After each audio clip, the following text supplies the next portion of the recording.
Hey everybody. So I'm here with a longtime friend of mine, a guy named Anas Shadad. And Anas is a former employee of Home Depot here in New York City.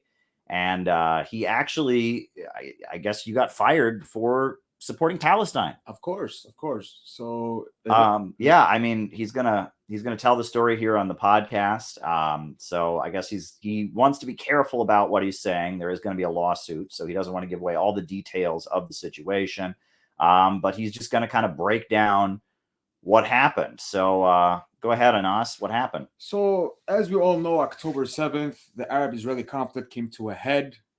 We see that the Palestinian military did a surprise attack on Israel, and when that started, everything blew out of proportion. Here in the West, we have a lot of protests. We have a lot of people going into the streets, and we've had a lot of politicians and corporations coming out going against Palestinian Americans, Muslim Americans. A lot of people lost their jobs because they support Palestine. A lot of people on college campuses are getting attacked, and so on and so forth. So let's talk about my situation for a little bit. Well, first of all, tell us, you live here in New York City. Yes. Your family, what's your family background? We're Palestinian. We came from the West Bank. I was born in the United States, so I'm an American citizen. Okay. So this obviously affects you directly. This is like your family, et cetera. And your parents were born in Palestine? Yes. Well, my family was born in Palestine. They go back generations. I mean, we could go back thousands of years, unlike the Israeli settlers who come from Brooklyn, New York.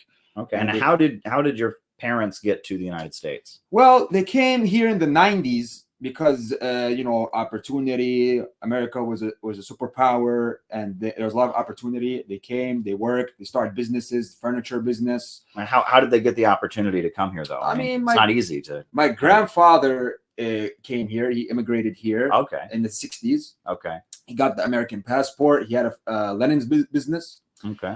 And then after that, he brought my dad and my uncle came over because when the kids are born, they get American citizenship. So that's how it worked. Okay. And then my uncle first came in the 80s, 1988, 89. He said he started working as a laborer for furniture and carpet, knocking door to door. Okay. Like working class. He learned Spanish. He learned English. Mm-hmm. Surprisingly, he learned Spanish before he learned English. Okay. And he dealt with the people selling carpets, selling blankets, selling pillows, and then from there he started his furniture business. And then my father came along in the 90s and he did the same thing. He got married to my mother, and then they came here in the mid 90s. And they lived together, and they had a carpet store, furniture store, and then I was born, and that's how it all started here. Okay. And I mean, is your family like very politically active, or are you just kind of folks that just want to live the American dream? Like, it's a mixed bag. Most of us came to the U.S. to escape occupation, and there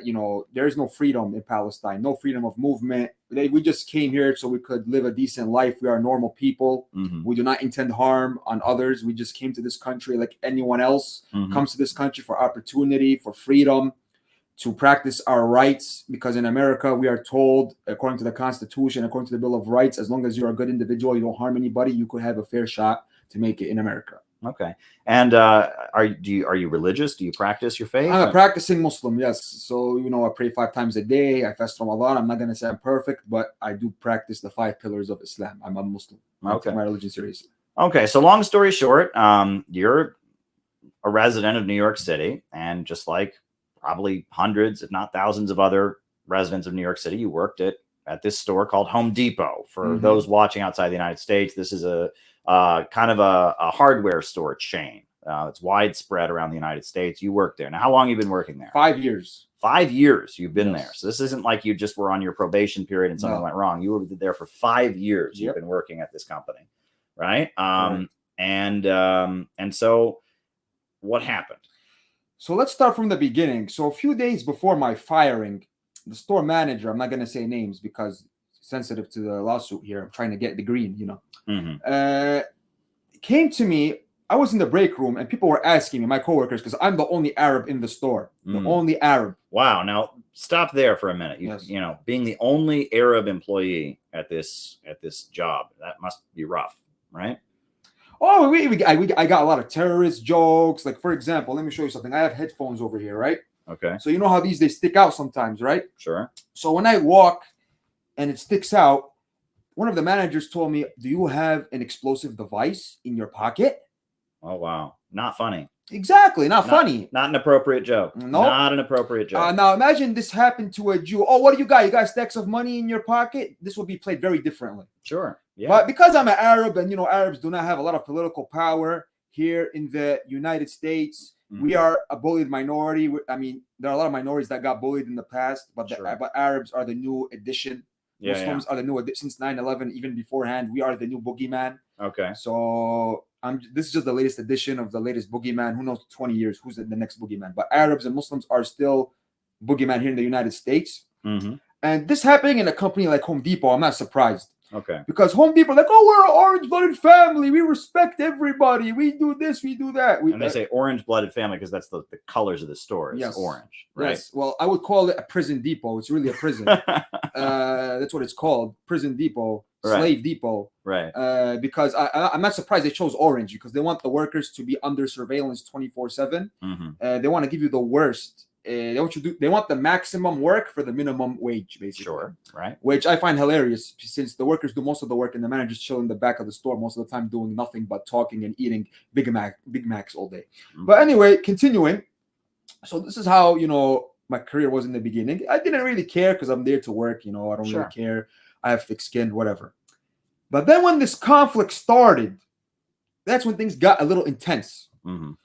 Because my coworkers were asking me. This is in October 7th. After October 7th. Right. Yes. So you've been there 5 years prior. Of course. October 7th. 5-star worker. They keep saying I'm a good worker. I do more in the store, and I have testimony to prove my point. Okay. But anyway, after October 7th, things changed. Right. As you know, the conflict became intense.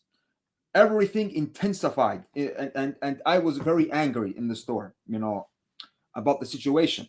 Right. You were meaning that you just felt that way. Exactly. You weren't no. I was not expressing it in the Home Depot. I was very respectful in the store. I'm professional. Right. I do everything in a professional manner. Right. But anyway. But you were obviously distraught about. You could tell by my facial expression. Like, I had an angry facial expression. Okay. So anyway, I'm in the break room. This is a few days before I got fired, by the way. A few days before the incident. Okay. I'm sitting in the break room watching, I think it was Fox or CNN, one of those, and they showed the bombings of what's going on in Gaza, the situation, how Israel is literally doing a genocide in Gaza. We'll talk about that later in the podcast, about how the double standards, how the media covers these things. But anyway, people were asking me my opinion because I'm the only Arab. I'm the only Arab in the whole store. Right. So already you're being kind of singled out. Yep. Right there. And they asked you your opinion. It's not like you were just going around the store. And we're in the break room. Keep this in mind. I'm not on the sales floor. Right. I'm inside the break room. Which is for employees only. Exactly. So you're in the employee only break room. Exactly. Someone comes to you directly. Not anyone. Store manager. Store manager. Your boss. Yes. Right? Someone who's like your superior at the job. Yes. Turns to you and asks you your opinion about the situation. No, not the store. No, not the store. Let's back up a little bit. The store manager tells you to come to the office, but my coworkers were asking my opinion. Okay, so your coworkers were asking your opinion. Correct. And so you had a conversation in the employee break room. Yes. And it was only because people asked you about it. Yeah, right? And it was on the television. It's hard to ignore. When this is like Russia, Ukraine, it's all over the news. It's all over the internet. Sure. We have a lot of YouTubers giving their opinions, media pundits giving their opinions. Last time I checked, America's a free country. Last time I checked, I don't know, maybe something changed. Okay. But so after you had this conversation with your coworkers. No, while I was having this conversation. While you were having the conversation. Yeah, the store manager passes by once, twice, whatever. And he says, because I'm a very loud person, he's like, "Anas, please come to my office." Okay, I go to his office, locks the door, tells me, "Anas, you are not allowed to talk about politics, or you should not talk about politics in Home Depot."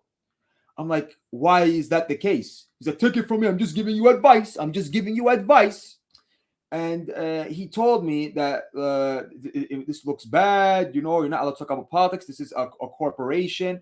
I told them, there's a problem with your statement, because throughout the 5 years I worked at Home Depot, people talked about the Russia-Ukraine war, Trump, Biden. People were watching the election, the day of the election when Biden. They've literally got a TV with the news playing in the back room. Yes, correct. So this idea that you're not allowed to talk about politics at work, that didn't seem right to you. Yeah, and plus I'm in the break room. It makes a difference if you're on the sales floor, for example, let's say. Yeah. But if you're in the break room where there's only employees, I mean, the employees are there to do whatever they want. And it's called a break room for a reason. Yeah. So when the employees can do whatever they want in their break, if people come to me and ask me questions, I want to answer those questions. It's America, freedom of speech. Sure. Yeah. So then we go to the incident a few days later. Mm-hmm. So a few days later, but before we continue, the store manager tells you there was a conference call talking about a certain political issue. He couldn't go into detail, but I could already infer which issue it was. Saying that we cannot talk about this issue, and that if there's certain terms being thrown around, if there's a certain side you are on this issue, that you have to be taken care of and clipped. He said this to you? Yes, that's what he said. He said to be careful, to not talk about, because we had a conference call. So he's basically telling you that the company had a national, and it wasn't just for this store, it was a conference call. Yes. Where they said on the district level, and he's hinting, he says about an issue, but he's hinting to you that it was the Israel-Palestine issue. But you don't know for sure, but he's hinting that to you. Yes. And that anybody who is known to be saying certain things should be fired from their job. He didn't say fired, but there'll be consequences. Interesting. So basically we have intimidation right there. Okay, so let's move on to the actual event that got me fired. Okay, so on October 16th, 2023, I came into work, minding my own business. And then there was one manager in the back, they were throwing out trash, was asking me how I was doing, if I want to speak to the aware line, because he saw that my facial expression, that I'm angry. I told him, no, this manager. Now, what's the aware line? You call and they talk to someone to talk about your issue, or you could talk with the management about your issues, or about like workplace issues or something. Workplace issues, personal issues, whatever. So your coworker saw that you were not feeling well, and he said, "Do you want to talk to this aware line?" The manager was telling me also, and this manager, I don't get along with him. I try to keep my mouth shut around him because this manager, he also made racist statements. And he also had it out for me since he got transferred to the store 2-3 years ago.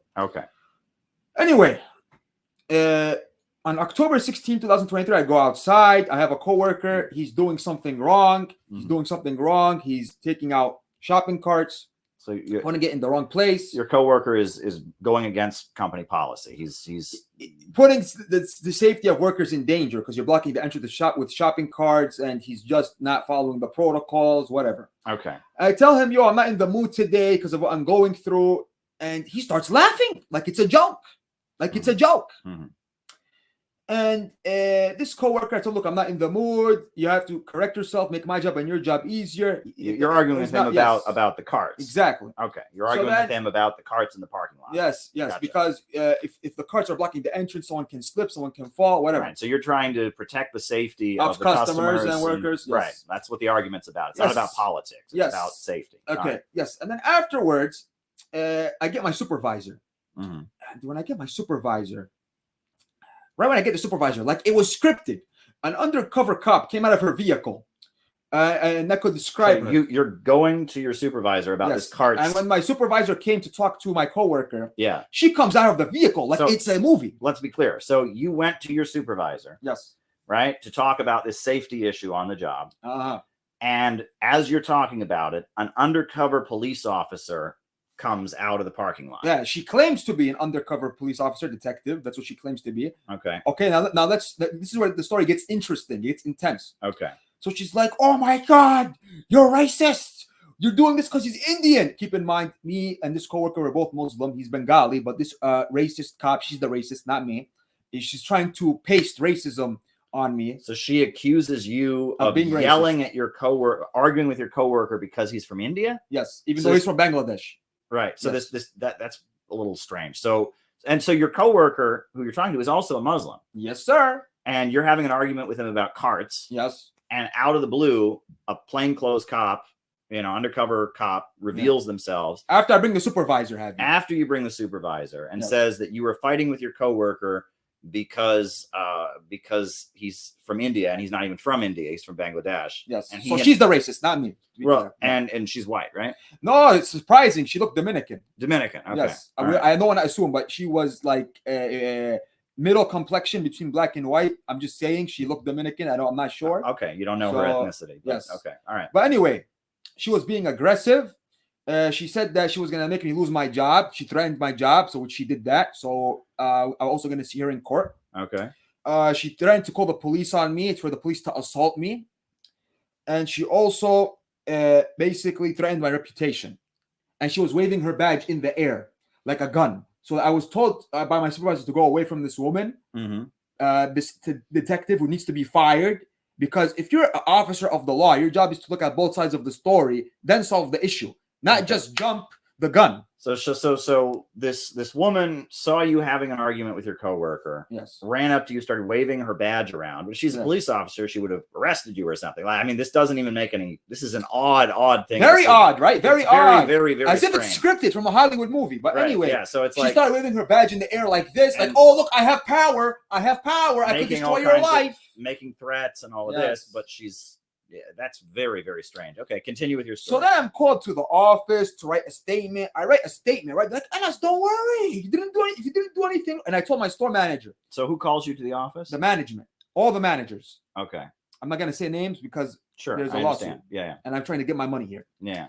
So then afterwards, she basically, I go to the office. The managers tell me, okay, and that's what happened. I wrote my statement. I tell them I didn't do anything wrong. I did not threaten my coworker. I did not use violence, which is going to be ironic in a second. I'm going to tell you why this is ironic.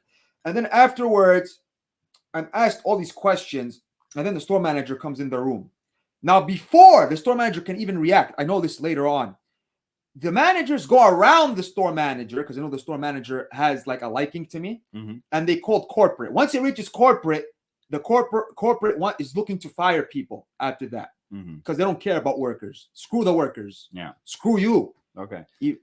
So they went around your manager, store manager, and then they called the corporate.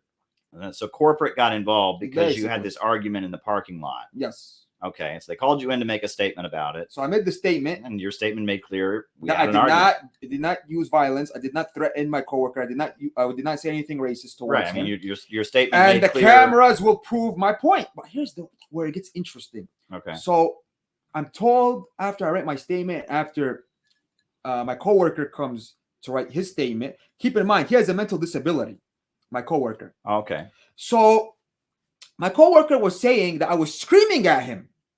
Okay.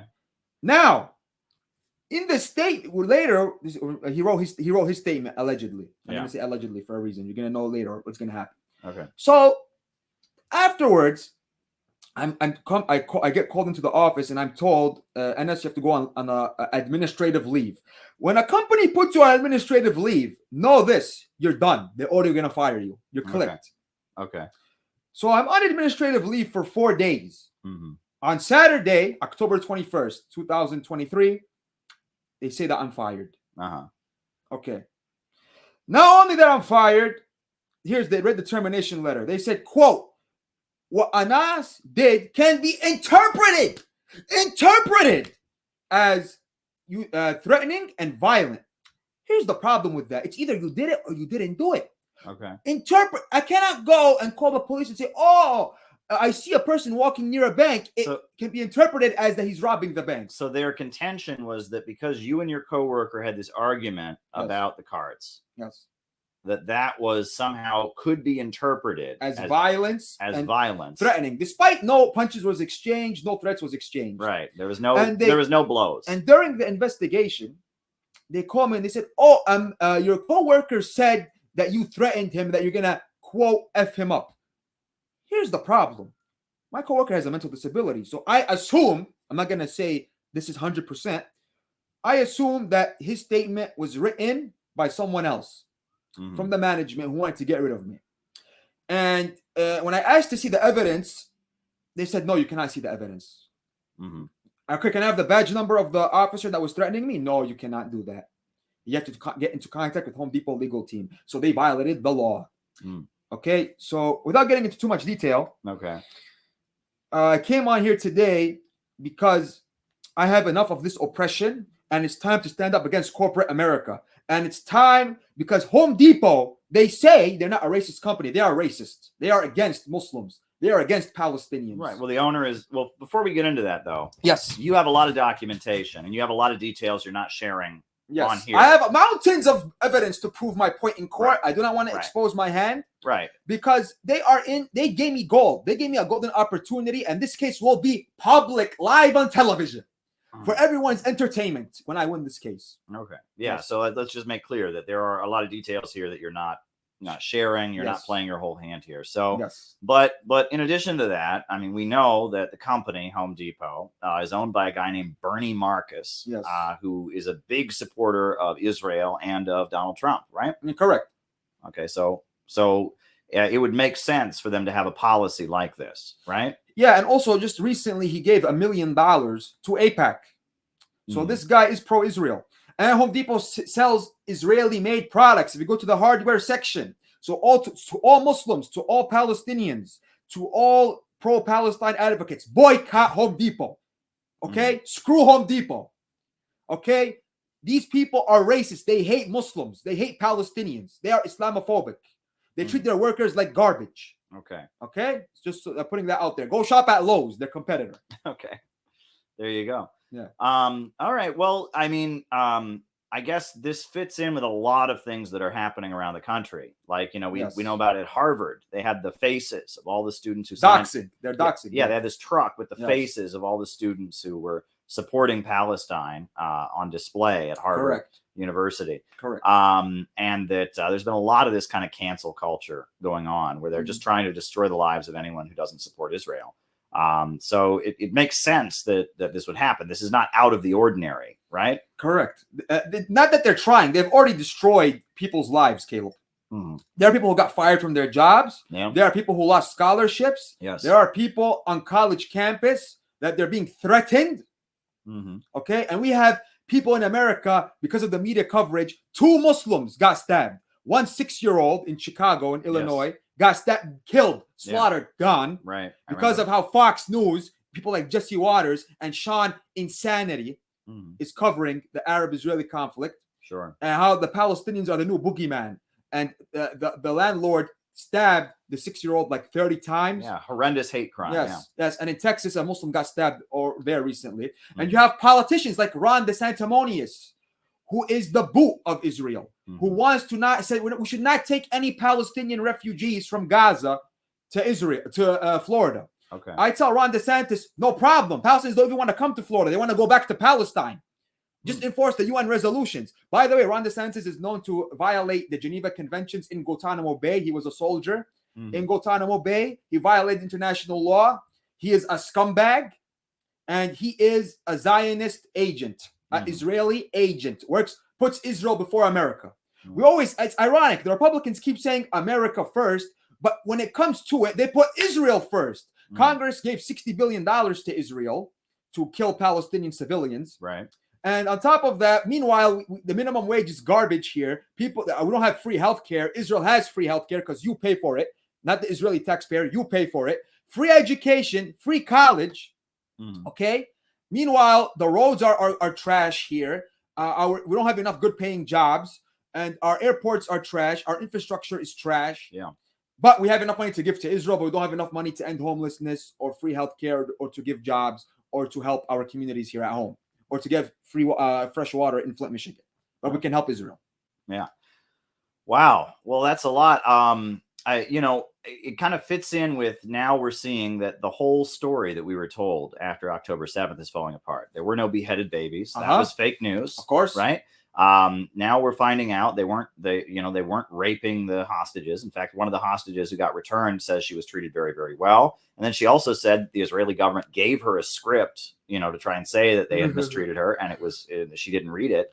So we're starting to find out that like almost everything we were told at the beginning of what's been happening back on October 7th, that almost everything we've been told about it is a lie. Oh, by the way, I want to say something. Piers Morgan, why aren't these stories being covered? Because Piers Morgan is saying, do you condemn what the Palestinian armed forces did October 7th? raping and killing and beheading babies. And they didn't do it. And not just they didn't do it. Piers Morgan needs to retract that statement. The Palestinian armed forces did not do any war crimes on October 7th. And if they did, I want the United Nations, or I want an agency that is independent, that will not be meddled by the United States, France, Germany, England, or Israel. And if it does come out that the Palestinian armed forces did do war crimes, they should be held accountable. But also Israel should be held accountable for doing war crimes. Because I don't know if you know, Caleb, in 1 month, Israel almost killed 10,000 Palestinians. Wow. And there are American citizens in Gaza and Western citizens from England, France, Germany in Gaza. And the American government has not acted swiftly to save those citizens. I mean, why don't we talk about what happened before October 7th? We still have Shireen Abu Akleh, who's an American citizen, shot, killed, slaughtered. No justice. Why? Because she's an Arab. Mm-hmm. She's not a white American or a Jewish American. So screw that. What about Rachel Corrie? She was an American, white as can pass. She got shot. No justice from the United States on her part. We have in 2014 Mohammed Abu Khdeir, who was a Palestinian American from Florida. I don't see Ron DeSantis trying to get justice on his behalf. But why? Because he's a sand deep. He's a Palestinian American. He's a Muslim. They don't count. They're not American. And let's talk about basically what happened during October 7th, because I don't want to shapeshift, unlike the Israeli media. They shapeshift around the truth. On October 7th, the Palestinians launched a surprise military operation, okay? And I'm kind of confused because we hear that the Mossad and Israel are professionals and that they monitor the Gaza border 24/7. Where was the Israeli military for 6 hours? I'm wondering. These questions have to be answered. Where was Netanyahu for 6 hours? I don't know if you know, Caleb, but before this October 7th happened, the Israelis were protesting to get rid of Netanyahu and to stop the Supreme Court reform that he was pushing to give him more power. Right. So it is as if, I have a theory, it is as if Netanyahu let it happen to distract the international community and the world, to say, oh, look at those Palestinians over there, they're killing Israelis, and to unite the Israeli populace that, look, guys, I'm the good guy. I'm the good guy. Sure. And to basically take the attention off what's going on with the Supreme Court, because what's the best way to make people forget you're a corrupt politician stealing their tax dollars? Start a new war and blame it on Hamas. Yeah. So the other thing is that, at the UN Security Council, the whole world wants a ceasefire right now, right? They want, the bombing of Gaza to stop. They want a ceasefire. And the United States continues to veto the resolutions before the UN Security Council that would bring a ceasefire. And even some countries that are very, very supportive of Israel are saying we need to have a ceasefire right now. The killing has got to stop. We need de-escalation. And yet the United States continues to veto every resolution from the UN Security Council that would implement a ceasefire. I mean, they are just, it is shocking. And the whole world is saying ceasefire now. People are protesting. And it's like, why is the United States just allowing this slaughter to go on, right? I mean, it's like the USA is just committed to letting Gaza be just demolished the way that they're doing. I mean, it's like 12 Palestinians are dying every hour, from what I understand. Yes, 15 Palestinians are dying every hour. Wow. And not only that, Caleb, in one day, I think I was reading a statistic by UNICEF, 400 Palestinian kids are killed in one day every day since the war started. Wow. But however, I'm not surprised at all, Caleb, with all due respect, because the American government, and all politicians from the local level all the way up to the president is for sale. Whoever has the most money, you can buy them. I tell people the biggest strip club in America is not in Las Vegas. It's in Washington, D.C. It's called the Capitol Building. It's called the White House. Sure. That because, unfortunately, we do not have presidents that have values. It's who's going to pay more money so I could do what I want to do. Also, Joe Biden said himself, if there was no Israel, he would create an Israel. And Joe Biden spread the lie about the 40 beheaded babies. Joe Biden, since the 1980s, has been supporting Israel. Yeah. And we have to understand something. The United States expected, and the West, France, Germany, England, expected this to be a fast war. That they could just go into Gaza, take it over, kill Palestinians, and the whole world will just watch. And that the Arab countries, because they are enslaved to Israel and the United States, they will just sit down and watch. But what they didn't expect was the Palestinian readiness I'm speaking from the armed tactical military perspective, and Scott Ritter, who's an arms inspector, covered this really, really fantastic on RT. Yeah. Where the Palestinians planned this from the get-go. They've been planning this for 1 year. Okay. And when the Palestinians went into what is now Israel, they went in and they, yes, took prisoners. They killed a lot of soldiers. And Haaretz covered, because the people say, oh, the Palestinians killed civilians. They killed 1,400 Israeli civilians. Not true. According to Haaretz, an Israeli source, or maybe they're self-hating Jews, according to the Netanyahu, I don't know. But Haaretz is an Israeli source. They claim that tank shells was used. A commander called an airstrike on his own position. So let me put it to you like this. Imagine the Mexican cartel, for example, coming into the United States, to El Paso, for example, and the commander in that area calls an airstrike on El Paso so the Mexicans won't pass into Texas, let's say, just so people can understand. And Israel, with Apache helicopters and tanks, killed from their own people. Not only that, when the Palestinians brought back the hostages, or the prisoners, whatever you want to call them, into Gaza, and they're hiding them from Israel so they could do a prisoner exchange. Keep in mind, they do not want to kill the prisoners. They want to use them as an exchange, because in Israeli jails right now, people want to cry, oh my God, the Palestinians kidnapped kids. The Palestinians, they are terrorists. They kidnapped women. They did this. Do you know how many Palestinian kids are in jail right now, Caleb? Right. There's 170 Palestinian children and 33 women in Israeli prisons. Where was the international community then? Where was Fox News? Where was CNN? Slow down. Now that there's an understanding that all of these Palestinians that are held in Israeli jails without charges are there, and that these hostages were taken in the hopes that there could be a swap. Correct. Right. You got to make that clear to the audience, because a lot of people just don't know the details, and there's a lot of distortion in the media. So continue. Yes, and this has happened before in 2011, I believe, with the Shalit deal, where the Israelis gave 1,000 Palestinian prisoners for Shalit, one Israeli soldier. Right. And the Palestinian armed forces are trying to repeat this, and they're saying every Palestinian prisoner must be released, whether they're women, children, men, old, freedom fighters, not freedom fighters, they have to be released. Okay. Do you know what Israel did in Gaza? They bombed Gaza, and in the process, they killed 50 of their own hostages. Think about it for a second.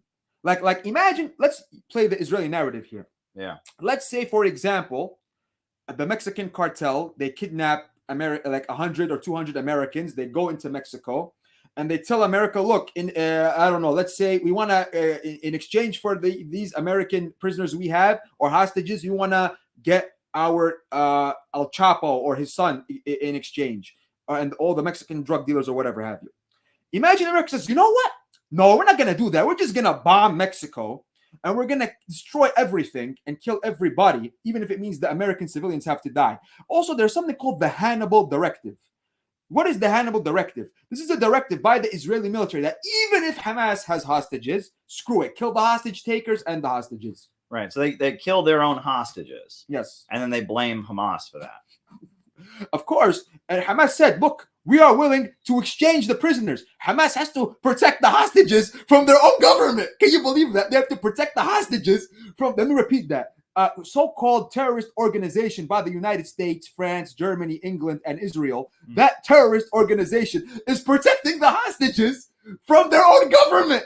Right. The Israelis, yes. The Israelis are more of a threat to these hostages than Hamas is. Hamas is trying to keep them alive because it wants to do a negotiation. Not to mention, they released, I think, 4 hostages so far for humanitarian reasons. They released a woman and her daughter, and they asked her questions. Oh, were you raped? Which was not the case.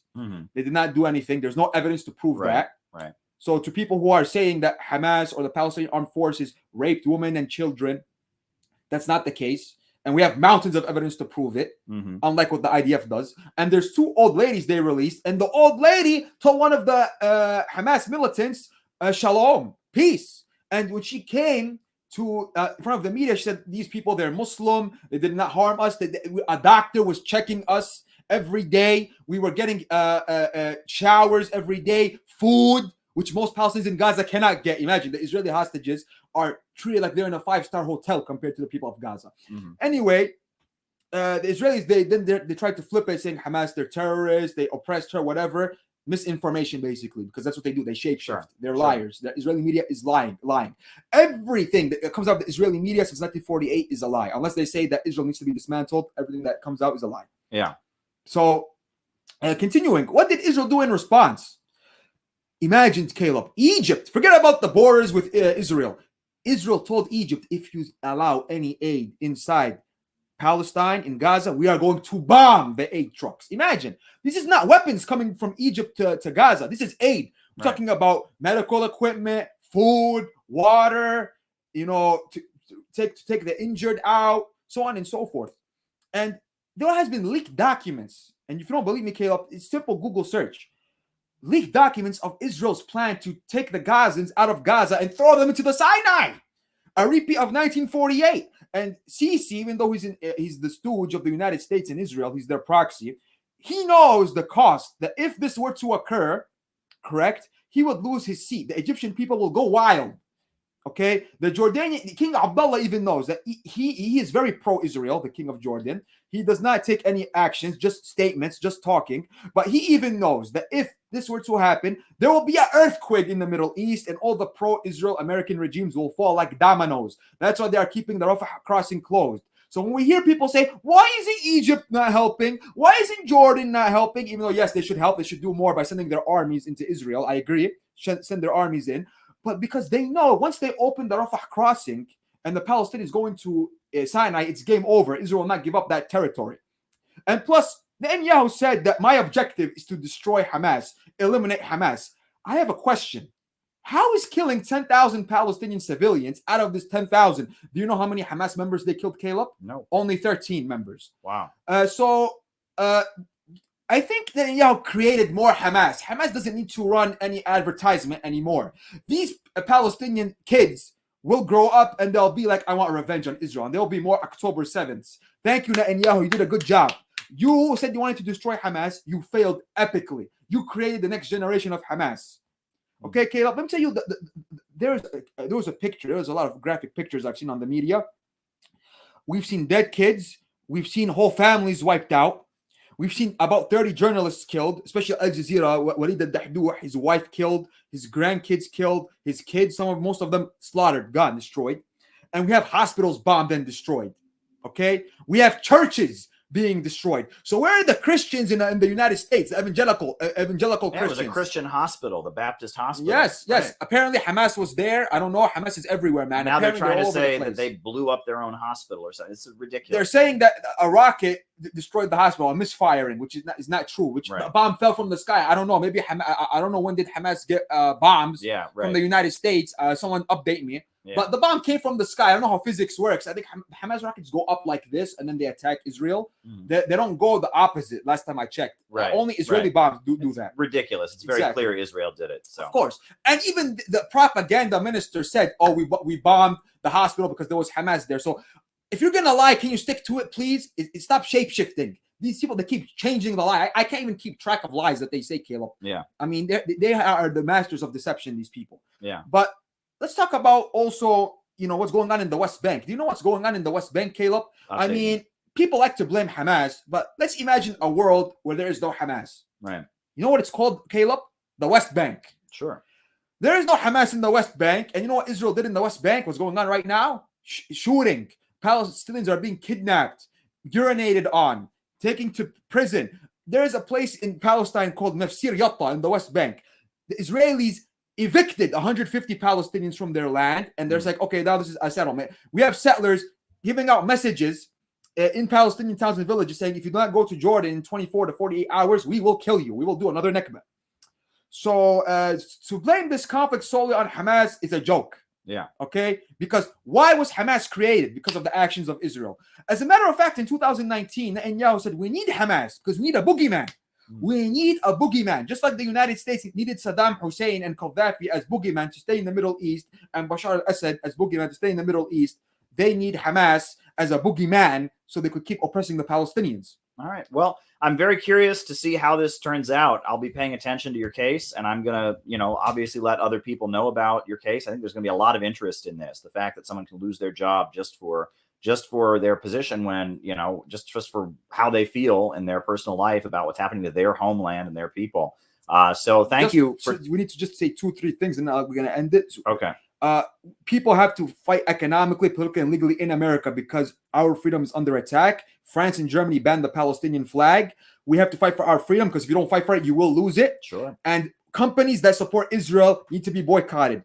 Any barcode with number 729 or 881, boycott those barcodes. They come from Israel. So you have to fight with your dollar, you have to fight with your voice, and you have to fight legally. And we have to keep fighting for Palestine, because if we do not force a ceasefire now, Israel will do a genocide. This is how the Holocaust happened, ladies and gentlemen. This is how the Holocaust happened. And I hope I'll be back on RT again. I also have a YouTube channel called Clash and Mash Podcast. Tune into that.